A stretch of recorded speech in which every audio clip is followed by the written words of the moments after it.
lumantad na ang congressional candidate na hiningian ng 300 million pesos ni George Garcia at nagsampa na ito ng kaso, mga kabibig. Ngayong araw na ito lang, kabibig. Natalong congressional candidate sa Bohol na si Jordan Pizaras naghain ng petisyon for Sir Chuari versus Comelec para questionin ang naging resulta ng eleksyon. Bakit kaya questionin niya ni congressional candidate sa Bohol na si Jordan Pizaras? Ibinunyag nito na sinubukan siyang i-bribe ni Comelec Chairman George Garcia para siya ay manalo sa halalan, pero hindi raw niya ito pinatulan. Naniniwala si Pizaras na ito rin ang ginawa ng Comelec chief sa iba pang kandidato. Kaya hindi na raw nangampanya ang mga ito. Hala! Samantala, si Attorney Harold Respicio magsisilbi daw witness sa petisyon kung saan gumamit daw ng maling software ang komisyon para madaya ang halalan. So ito, kabibig, share ko sa inyo ang pictures kung saan naghain ng reklamo itong congressional candidate na natalo, na kung saan sinubukan siyang hingan ng pera ni Comelec Chairman Garcia di umano. Totoo kaya ito, kabibig? Yan ay kasama si Attorney Harold Respicio. Siya daw ang witness, mga kabibig. Nako, mga kabibig, official copy, basahin natin ha.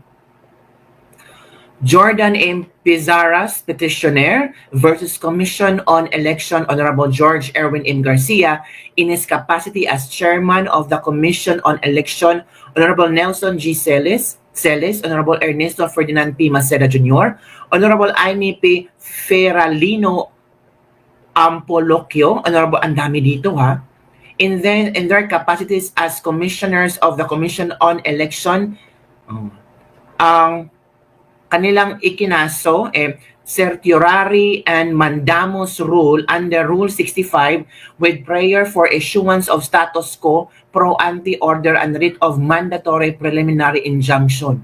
Hala ka, mga kabibig. Ito ang ikinaso nila, nakasama si Attorney Harold Respicio. Naku po, saan ito papupunta, kabibig? Na tila malakas daw ang laban nito. Kasi nagsabi si congressional candidate Jordan M. Pizaras na hiningan siya ng 300 million. I think yung issue na ito ay na-vlog natin kagabi kung saan yan ang binulgar ni Attorney Harold Respicio. So, panoorin ulit natin ang pagbulgar ni Attorney Harold Respicio. Ito pala yung sinasabi niyang, tawag dito, congressman na hiningan ng 300 million pesos para sa boto. Comelec, tinanong niya yung tumatakbong congressman, Ito na. ilan ba ang botante nyo sa inyong distrito? Sabi, 300,000. At sabi niya, kailangan mo ng 300 million dyan. Meron kami isasampa bukas. Malaking pasabog ito bukas sa Supreme Court. Nandun kami ng 3:00 para magsampa ng case laban kay Chairman George Garcia. Huwag na natin pangalanan yung taong ito. Pero kilala nyo na kung sino itong tao na ito. Nangihingi ng 300 million pesos pala sa isang congressman noon para ipanalo yung congressman na iyon noong nakalipas na eleksyon na 2025. Kasi ang nangyari daw, itong taong ito, na makapangyarihan sa Comelec, tinanong niya yung tumatakbong congressman, ilan ba ang botante nyo sa inyong distrito? Sabi, 300,000. At sabi niya, kailangan mo ng 300 million dyan. So, ibig sabihin, sir, nangihingi ka ng 300 million para maipanalo yung tao? Kung kukumputin mo, 1,000 kada botante, mas tipid pa pala na magbayad sa Comelec dahil kada boto ay 1,000 lang. Magkano ba ang bilihan ng boto sa probinsya?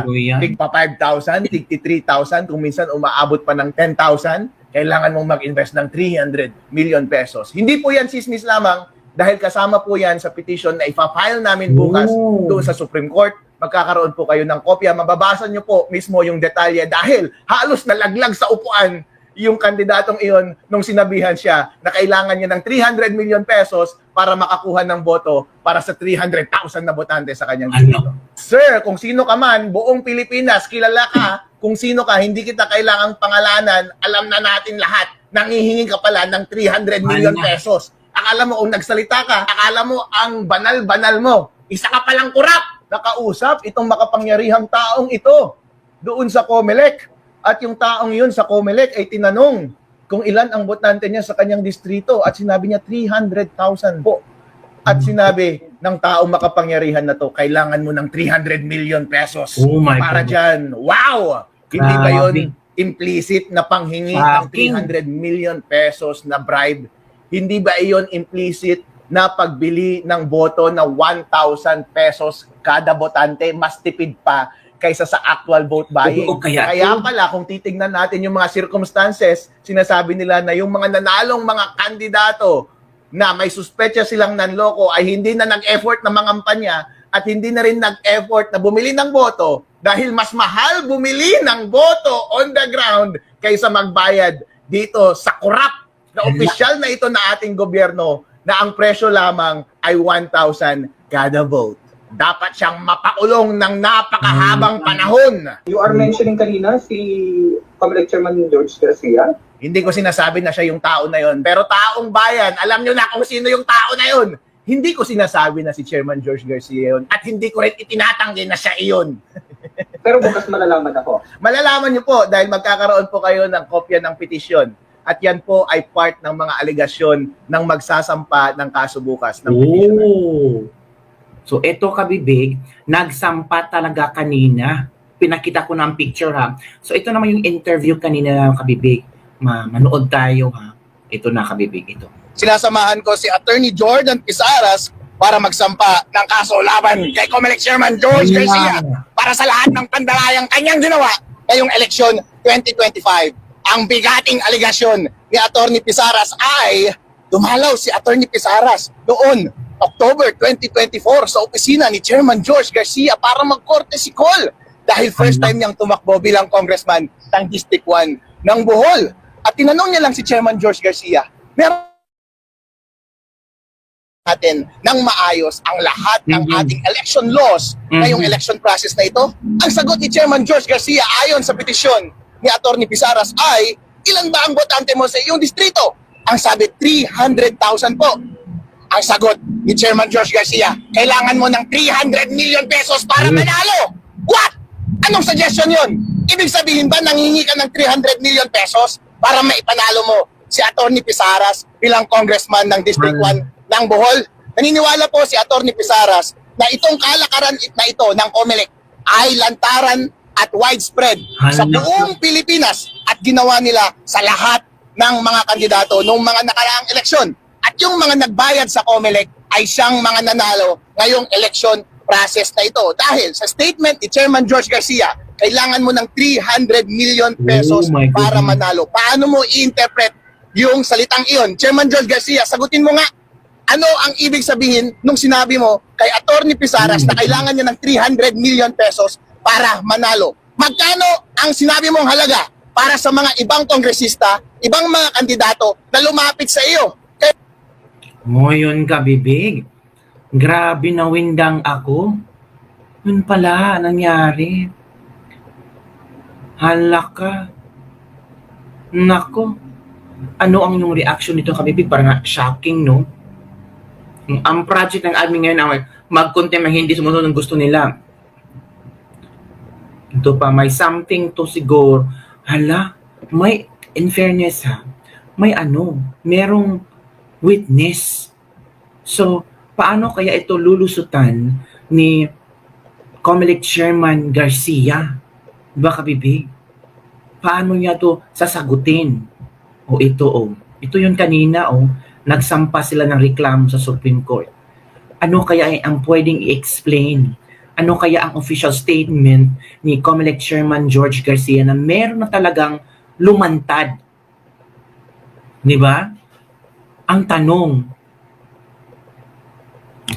solido na ba yung kanilang statement na yun ay bribery? Yun ay isang way of pandaraya, yung sinabihan si Attorney Pizaras na mga kailangan ka ng 300 million kasi 300,000 yung voters sa lugar mo. Naku mga kabibi. Ibang labanan na to, parang naku. Lalabas at lalabas talaga, no?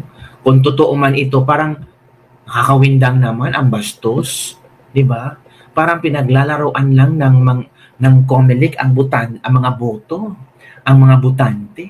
'Di ba kabibig? So ano ang inyong komento hinggil dito na shocking revelation ni Attorney Respicio at sinamahan niya si Attorney Pizaras para maghain ng reklamo sa Supreme Court mga kabibig?